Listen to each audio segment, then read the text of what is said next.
Istorya Tagalog Horror Stories.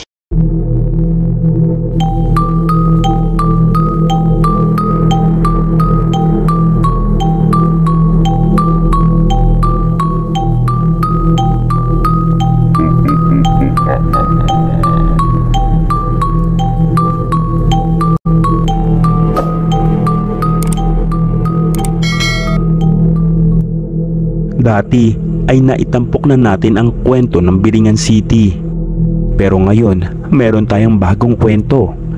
Ang Biringan City ay isa sa sikat na urban legend dito sa Pilipinas. Marami ang usap-usapan sa kwentong kaakibat ng lugar na ito dahil naipalabas na din ito sa iba't ibang TV shows tulad ng KMJS. Ano nga ba ang mayroon pa sa lugar na ito? Isa sa naging tanong ni Camila Montejos, dahilan para maging interesado siyang mapatunayan ito at hindi naging batid sa kanya na ito ang isa sa mga makakapagpabago ng buhay niya at maglalantad ng tunay niyang pagkatao. Okay class, see you next year. Ang huling salitang binitiwan ng aming profesor bago tuluyang naghiyawan ang buong klase. Christmas break na kasi at isang panibagong taon na naman ang lilipas.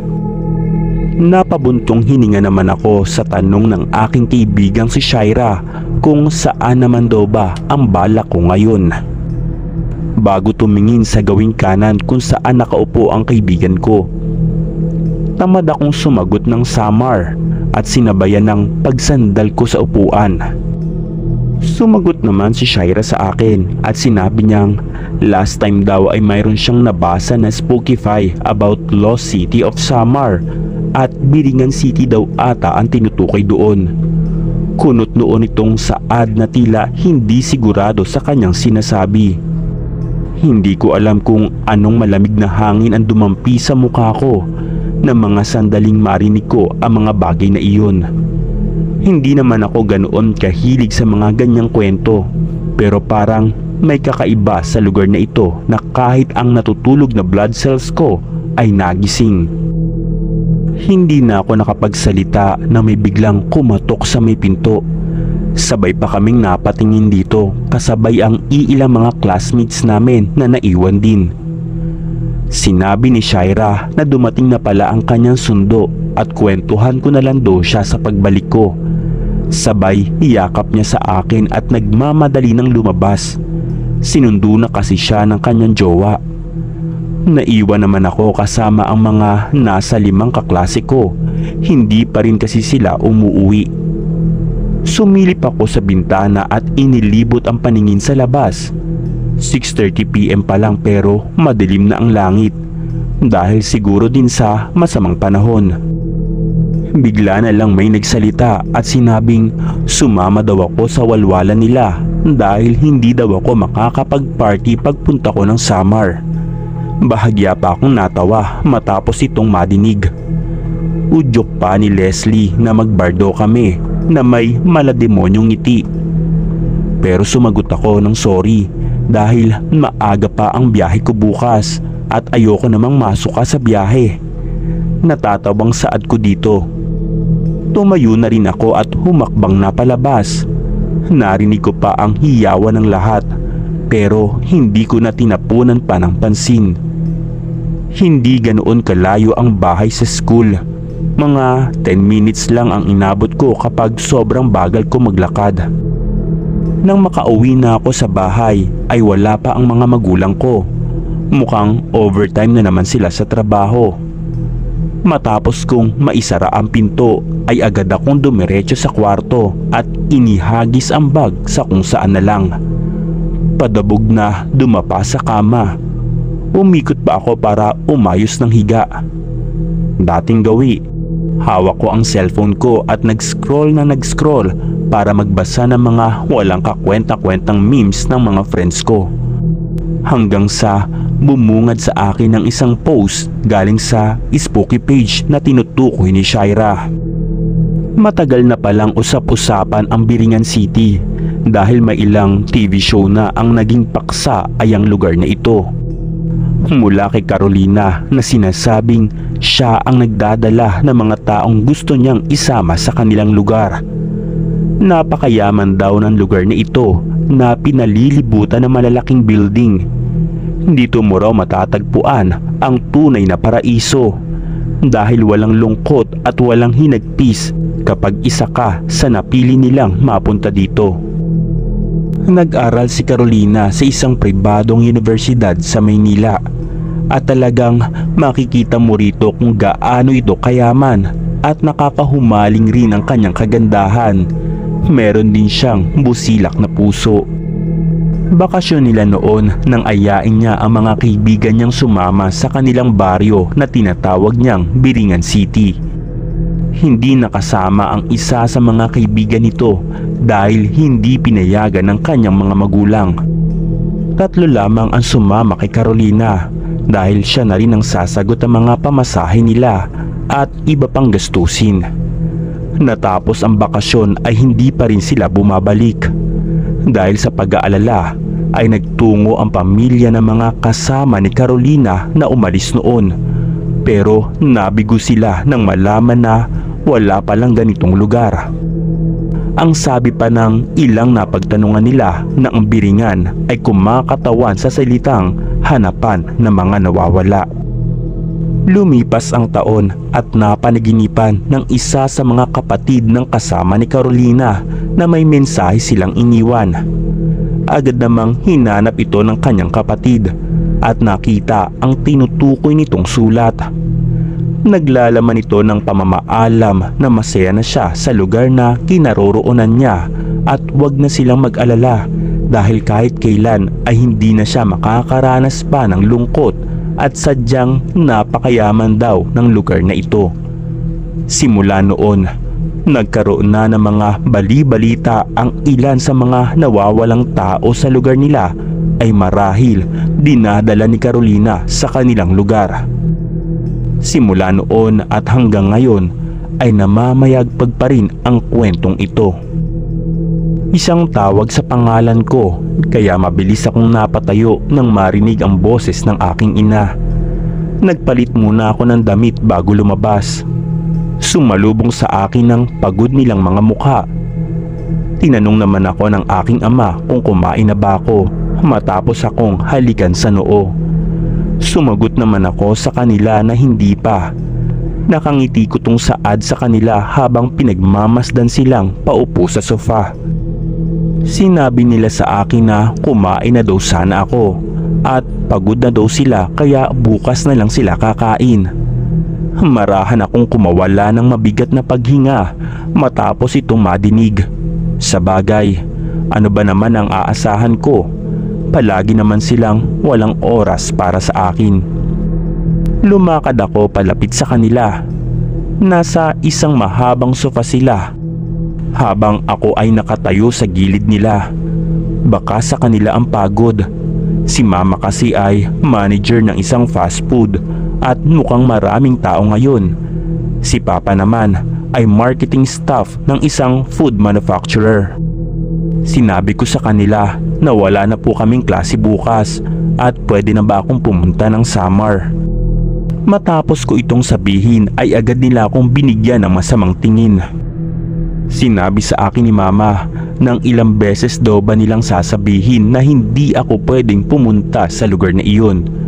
Magbakasyon na lang daw ako kahit saang lugar sa Pilipinas pero wag lang daw doon. Sigaw ni mama na umaalingaw-ngaw sa 4 na sulok ng bahay. Napayuko na ako. Nagsalita naman si papa at sinabing pumasok na daw ako sa kwarto. Kung gusto ko daw makasama ang lola ko at si Angie, sila ang pupuntahin dito. Nakiusap naman ako sa kanila kahit 1 linggo lang. Galit namang sumigaw si mama sa akin at sinabing ilang beses daw ba nilang ipapaliwanag na hindi daw ako pwedeng pumunta sa lugar na iyon. Napaatras na ako matapos na tumayo ni mama. Napakagat ako sa ibabang bahagi ng labi ko para lang pigilan ang luhang gusto nang bumagsak. Kahit na anong pilit ko sa kanila noon para magpunta ng Samar, hindi sila pumapayag. Kung hindi sila sisigaw, pinagbabawalan ako lumabas naman ng bahay. Hindi ko alam kung bakit ayaw na ayaw nilang bumalik doon. Bago po tayo magpatuloy, suportahan niyo po ang Storya Tagalog Horror Story at pakiclick na ang subscribe button at i-hit ang notification bell para updated kayo.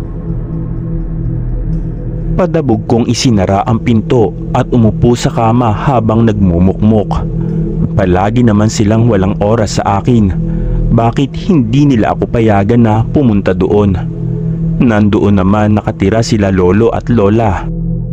Napukaw ang atensyon ko sa bag na nakaimpake na dahil bala ko na talagang magpunta ng Samar bukas kung sakaling papayagan ako, pero mukhang ayaw nilang makarating ako sa lugar na iyon. Kinabukasan, matapos nilang pumasok sa trabaho ay agad akong nag-ayos. Kaunting gamit lang ang dadalhin ko. Wala na sa isip ko kung magagalit sila kapag nalaman nilang tumakas ako. Mas madali ito dahil ako lang ang naiwan na mag-isa sa bahay at may ipon naman akong pera. Mukha namang sasapat ito. Nag-iwan na lang ako ng sulat at idinikit sa sofa para kung sakaling dumating sila ay mas mabilis nilang nakikita ito. Kung magagalit man sila ay wala nang magagawa pa dahil nasa Samar na ako. Tumawag ako kay Angie at hiningi ang address ni Lola. Mahaba ang biyahe pero hindi naman ako nainip dahil may dala naman akong cellphone. Nagbabasa pa ako ng ibang teorya patungkol sa Biringan City at nalaman kong naipalabas na din pala ito sa TV ang tungkol kay Carolina. Dalawa lang ang anak ni Lola Esdang, si Papa at ang mama ni Angie. Minsan dito sila sa bahay nagbabakasyon o kaya minsan sa Baguio or Zambales kami nagpupunta, pero ni minsan ay hindi kami nagpunta sa lugar nila. Ayaw ni Papa na bumalik ng Samar at hindi man lang nila kayang ipaliwanag sa akin kung bakit kahit isang araw lang ayaw na nilang tumapak doon. Kahit pa doon siya lumaki at doon din sila nagkakilala ni Mama. Mula Calbayog Airport ay 1 oras ang naging biyahe ko papuntang Barangay Concepcion, Gandara. Mula doon ay sumakay ako ng bangka papuntang Bayan ng Pagsanghan at sa palagay ko ay 1 oras din ang naging biyahe ko doon.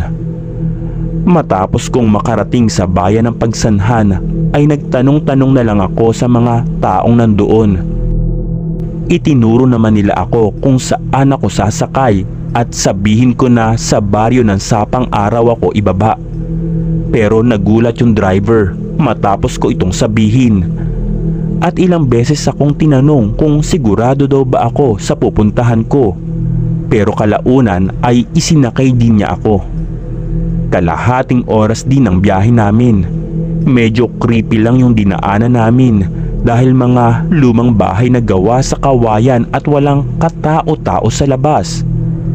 3:00 pa lang naman ng hapon pero saradong-sarado na ang mga bahay nila. May mga iilan na bukas at kapag nakikita ako ay nagmamadali silang magtago. Siyempre, kinabahan naman ako sa mga nakikita ko pero pinapanatili ko pa rin ang pagiging kalmado.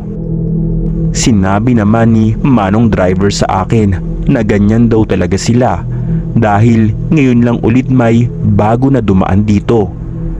Napalunok pa ako matapos itong sabihin ni Manong driver. Dagdag pa niya, nagtataka din daw siya sa akin. Meron daw ba akong kamag-anak na pupuntahan dito? Tango ang isinagot ko sa tanong ni Kuya at patuloy pa rin ang pag-obserba sa paligid. Mukhang ghost town ito dahil sa sobrang tahimik ng lugar. Sinabi na sa akin ni Manong driver na dito na tayo ining, hanggang dito na lang daw siya pwede. Tumingin pa ako kay Kuya nang nakangiti. Lumabas ako ng sinasakyan pero nanatili ang pagiging tahimik ko. Feeling ko sa sobrang tahimik ng paligid, kahit bumulong ako ay aalingaw-ngaw sa paligid. Nakangiti akong nagpasalamat kay kuya. Napatingin ako sa gawing kanan ko kung saan mayroon pang isang lagusan papasok. Pero medyo madilim kaya hindi ko na maaninag ang loob. Sinabi sa akin ni Manong driver na mag-iingat daw ako dahil bago lang daw ako sa lugar na iyon. Bigla akong kinabahan sa sinabi ni Manong bago ito tuluyang umalis. Kitang-kita ko pa ang pagmamadali nito para lang makalayo kaagad sa lugar na ito. Muli kong inilibot ang paningin sa paligid. Maraming puno at maaliwalas ang paligid dahil nga walang katao-tao sa labas at saradong-sarado ang mga bahay nila. Tanging mga dahon na tinataboy ng hangin ang madidinig mo.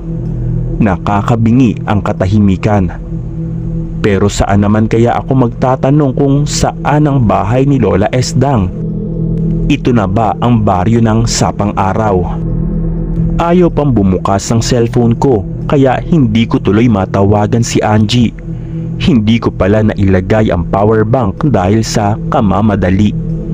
Ilang saglit akong nakatayo habang pilit na binubuksan ang cellphone ko. Nang biglang may madinig akong sasakyan na paparating, kaya agad akong napalingon dito. Nalaglag ang pangako sa ganda at kintab ng sasakyan nito at mukhang bagong bili lang.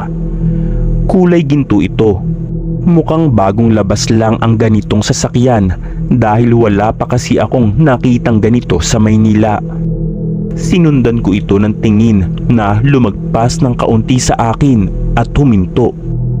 Dahil dito ay mas lalo akong natulala. Napatikom ako ng bibig at lumunok ng laway dahil sa pakiramdam kong panunuyo ng lalamunan.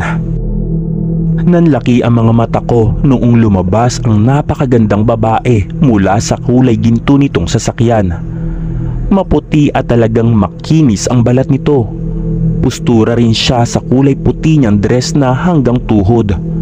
Para akong naestatwa dahil para akong nakakita ng isang tunay na diyosa. Babae ako pero parang gusto ko na lang maging tomboy dahil sa ganda niya. Lumakad siya palapit sa akin na may malawak na ngiti. Tinanong niya ako kung bakit ako nakatulala at saan daw ba ako pupunta. Napakalambing ng kanyang boses. Napalunok na lang ako at medyo nagulat nang kumaway ito sa harapan ko. Nabulol ako magsalita at hindi ko na naituloy ang aking sasabihin nang tumawa siya pero napakahinhin talaga. Tinanong niya ako kung ano ang nangyayari sa akin at bakit daw nanginginig ako at kung natatakot daw ba ako sa kanya. Sunod-sunod ang iling ko habang nagsasalita siya. Sinabi ko na hindi at ang ganda niya kasi at para siyang artista. Natawa siyang muli sa sinabi ko. Sinabi naman niya sa akin na maganda din daw ako at napakahaba din daw ng aking buhok. Nakangiti nitong saad sa akin. Mahaba ang buhok ko na lagpas baywang. Kulay itim at talagang shiny. Dahil ayaw nila mama na paputulan ko ito at lagyan ng kulay. Bawal daw kasi sa amin na magkaroon ng maigsi na buhok dahil nagkakasakit kami. Sinabi ng babae sa akin na sumabay na daw ako sa kanya at nagtanong siya kung saan daw ba ako pupunta. Sinabi ko sa kanya na kay Lola Esdang Montejos ako pupunta at kung kakilala niya ba ito. Sinabi ko rin na taga Sapang Araw si Lola Esdang. Ninitian lang niya ako at tumango siya. Sinabi niya sa akin na mukha daw akong naliligaw. Nasa kabilang dulo daw yun at kung gusto ko daw ba na sumabay sa kanya. Tutal daw ay papunta rin siya doon. Lumingali nga pa ako sa paligid at mukhang mahihirapan ako makasakay kung maghihintay pa ako doon. Nagtanong yung babae sa akin kung natatakot daw ba ako sa kanya. Mabilis akong napatingin sa kanya na nakasimangot na siya. Pero maganda pa rin ang mukha niya. Maganda ang hulma ng mukha nito. Sobrang puti niya, pati ang kulay ng pilik mata at kilay nito ay kulay puti rin. Bilugan din ang mga mata nito, matangos ang ilong at may mapulang labi. Sumagot ako sa kanya na hindi po. Bakit naman kasi ako matatakot sa kanya? Ang ganda-ganda niya, tapos parang nayaman pa talaga. Wala na akong nagawa kaya nakisabay na ako sa sasakyan niya. Malayo rin daw kasi papunta doon at madilim pa. Baka may mangyari pang hindi maganda sa akin. Sa buong biyahe namin, nakanganga ako at nakatingin sa bintana. Napakaganda ng mga kulay berdeng dahon at malalaking puno. May mga nahuhulog pang dahon. Grabe, ngayon lang ako nakadaan sa ganito at maganda pala talaga dito. Sinabi ng babae sa akin na parang tuwang-tuwa daw ko sa mga nakikita ko. Napatingin ako sa kanya na nakangiti habang nagmamaneho. Nagtanong siya sa akin kung ano daw ba ang pangalan ko. Umayos na ako ng upo at nagsalita.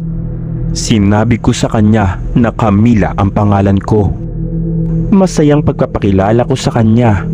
Marahan itong ngumisi at sa puntong ito bigla akong kinabahan. Parang ang creepy niya tignan. Pinilit ko na lang kumalma para hindi niya mapansin na natatakot ako sa kanya. Ibinaling kong muli ang tingin sa bintana para pagmasdan ang mga puno sa paligid. Pero bigla na lang siyang nagsalita ng maligayang pagbabalik, kapatid. Sa sandaling bitawan niya ang mga salitang iyon ay binalot na ng takot ang buong paligid. Hindi na ako makahinga sa sobrang lakas ng tibok ng puso ko. Parang may kakaibang hangin ang gumagapang sa akin, dahilan para manlamig ang buo kong katawan.